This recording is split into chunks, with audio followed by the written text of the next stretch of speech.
Kasako Media, tunaangazia maisha, tunaandika kesho.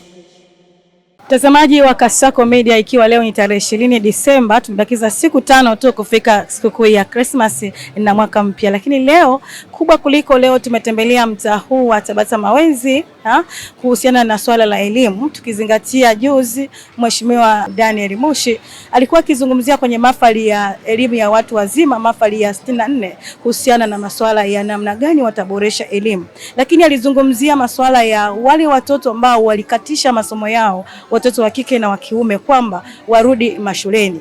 Na leo tuko mtaani kwa ajili ya kupata maoni matatu kuhusiana na swala hili zima la upande wa elimu. Twende tukaweze kuungana na wakazi wa eneo hili, wana yapi ya kuzungumzia kuhusiana na mpango wa mkakati wa serikali. Ndugu zangu, nipende pia kusema kwamba wizara yetu ya elimu, sayansi na teknolojia itaendelea kuweka mazingira wezeshi ili kuhakikisha kuwa watoto waliokatiza masomo ya elimu ya sekondari wanaendelea kurejeshwa na kupata nafasi ya kuendelea na elimu kupitia taasisi ya elimu ya watu wazima. Tumesikia hapa pia kwamba taasisi ina mpango mkakati wa kuhakikisha kwamba hii elimu jumuishi inaenda mpaka kwenye level ya primary pia. Kwa hiyo ni maono mapya kama ambavyo wamekwisha kutekeleza kwenye level ya sekondari, sasa hivi wanaenda kwenye level ya primary. Hatua hii ni muhimu kwa kudumisha matokeo chanya yaliyokwisha kupatikana hadi sasa na kuendeleza dhamira ya serikali ya awamu ya 6 ya kuhakikisha hakuna mtoto anayeachwa nyuma katika safari ya elimu. Ni wazo zuri. Kwanza naishukuru serikali kwa wazo hili. Naweza nikasema walichelewa, kwa sababu matatizo mengi yanapokuja mpaka vijana wanaamua kuacha shule, aidha wao wa kike au wa kiume, si kwamba wanakuwa wanapenda. Ni matokeo tu au matukio ambayo yanatokea mpaka mtu anaweza akaamua kuacha shule kwa sababu ambazo ziko juu ya uwezo wako. Kwa mfano, mtoto wa kike wengi wanapata matatizo kwa sababu wengine wanabakwa. Anapenda kusoma, anabakwa, na kubakwa kwenyewe kunategemea na distance kati ya kutoka nyumbani kwenda kule shuleni. Ingine inakuwa ni umbali mrefu sana. Afadhali hapa Dar es Salaam au maeneo ya mjini ni kata kwa kata, kuna shule afu kuna watu wengi. Kuna wengine ambao wanatembea kama kilomita 6, 7, anapita kwenye vichaka huko, anapita sehemu ambazo sio rafiki, anakutana na vijana wavuta bangi, wanambaka, wakimbaka anapata mimba. Akishapata mimba anakaa nyumbani, wakati wa maskini shule anaitaka. Sasa kishakaa nyumbani, matokeo yake inakuwa ni hasara kwake yeye na kwa wazazi wake. Kwa hiyo serikali kama imeliona hilo, mimi naishukuru sana. Tena wafanye haraka wawarudishe ili waweze kutimiza. Mwingine anakuwa na ndoto kama mimi nikikua nitakuwa fulani au nitafanya kazi fulani, lakini kwa bahati mbaya kwa sababu wanakatizwa na wale wadhalimu, matokeo yake unamharibia ndoto yake. Sasa kuhusu upande wa kiume, si kwamba wote wanakuwa ni wauni.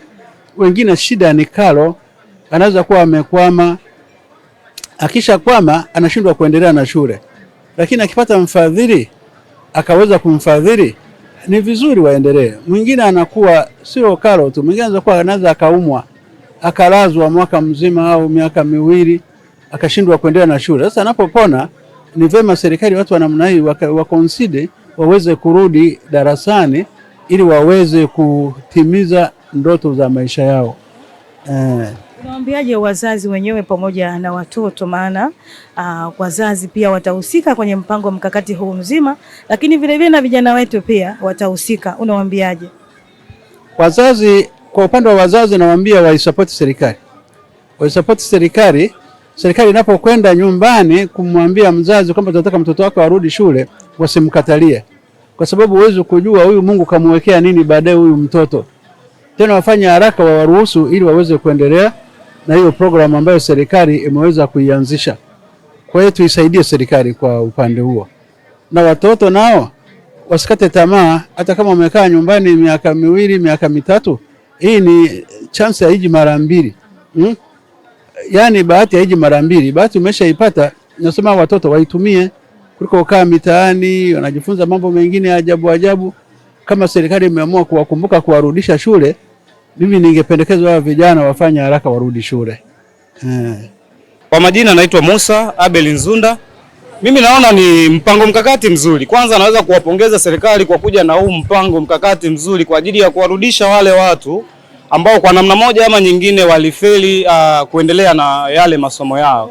Lakini pili, ningeshauri serikali, kama ningepata nafasi ya kuishauri serikali na kama watasikia ushauri wangu, pia ni kwamba pamoja na kwamba wanawapeleka shule watoto ambao kwa namna moja walishindwa kwenda shule, waboreshe lile wazo kwamba kwa mfano unapompeleka shule asirudi tu darasani kusoma tu, kama ni kumpeleka kusoma asome zaidi, yani kwenye ufundi, ajifunze ufundi ili anapotoka kule basi tayari awe na ujuzi, ili anapokuja uraiani tayari anaweza kuafford yale mazingira ya hapa uraiani, kuliko kwamba unampeleka shule baadaye tena awe tegemezi.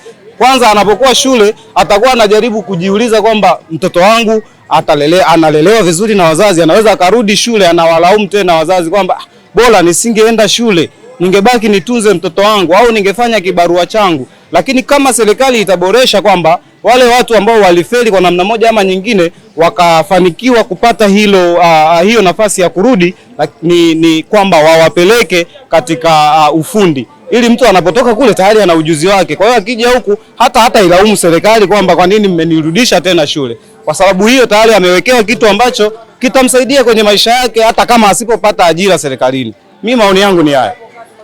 Unaambia nini wa mabinti wenyewe au vijana au wazazi ambao, maana watoto watavyokuwa kisoma na wazazi pia namna nyingine watahusika, unawaambiaje? Mimi nafikiri kwamba ninawaambia wazazi kwanza wawaruhusu na wawasapoti vijana ambao watakuwa tayari kurudi shule, na waonyeshe kwamba inawezekana, kwa sababu kwenye maisha ni kwamba kufeli shule sio kwamba ndio umefeli maisha.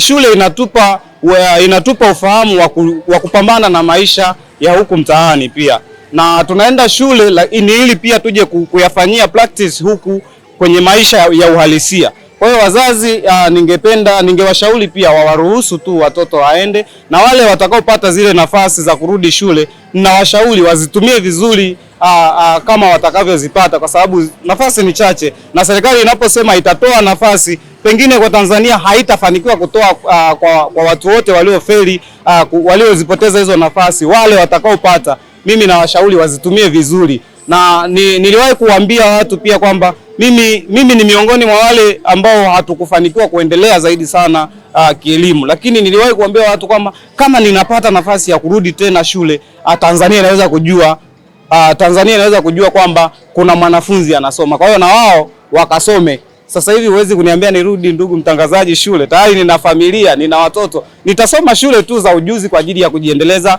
kutafuta kipato ili maisha yaendelee. Asante sana. Shukrani sana. Asante sana. Kwa majina naitwa Abdalla Sumani Ali, natokea Tabata Kimanga. Kwa upande wangu nasema ni jambo zuri, kwa sababu elimu haina mwisho. Mtu mzima akipata nafasi ya kujiendeleza kielimu inapendeza pia, kwa sababu maisha sasa hivi yanahitaji elimu. Kwa sababu kila ofisi unayokwenda utaambiwa lete cheti labda cha form 4. Na ukiangalia form 4 kufika, labda kuna changamoto zitokea za kifamilia, labda kama watoto wa kike wengine walipata mimba.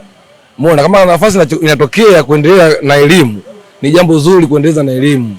Kwa sababu kila ofisi sasa hivi, hata maofisini wale wafagiaji tu nao wanahitaji cheti cha form 4. Na ukiangalia ile shule sala 7, hauwezi kupata ajira. Ni hivyo tu. Unawaambiaje wazazi pamoja na watoto wenyewe ambao wanaenda kusoma? Maana tunaweza serikali kazungumza wakasome, lakini wao wenyewe hawajawa na utayari wa kwenda shule. Kama huna utayari haulazimishwi, lakini kama unapata nafasi ya kusoma inatakiwa uende ukasome. Kwa sababu elimu ya watu wazima sio lazima uvae uniform. Wewe kama mwanafunzi unaweza kuvaa nguo zako za nyumbani, begi lako, na unasoma. Mtu soma tu, kwa sababu elimu ni ufunguo wa maisha. Kwa mfano, juzi kati nilienda kwa mjumbe, nilikuwa nahitaji barua ya utambulisho kwenda sehemu za mitaa, then kuna sehemu niende benki nikaombe mkopo. Cha kushangaza, unakuta mjumbe yeye mwenyewe kusoma hajasoma. Hata jina la kuandika tu lile anaandika herufi kubwa ndogo, yani bandanisho, kitu ambacho sio kizuri. Sasa design kama hiyo, kama anapata nafasi ya kujiendeleza kielimu, sio mbaya. Unaweka begi lako, unaweka madaftari, unaenda shule kusoma, kwa sababu elimu ndo kila kitu kwa sasa hivi. Ni hivyo tu, ndugu mtangazaji.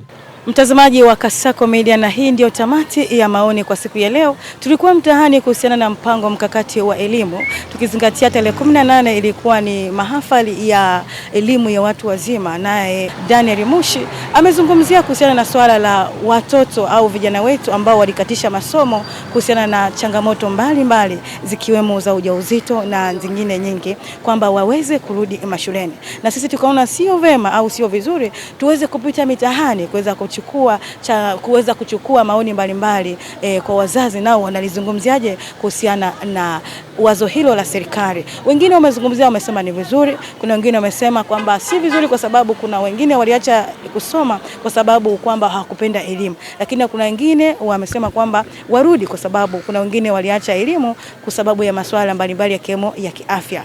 Ulikuwa nami Adela Thomas. Kasako Media, tunaangazia maisha, tunaandika kesho.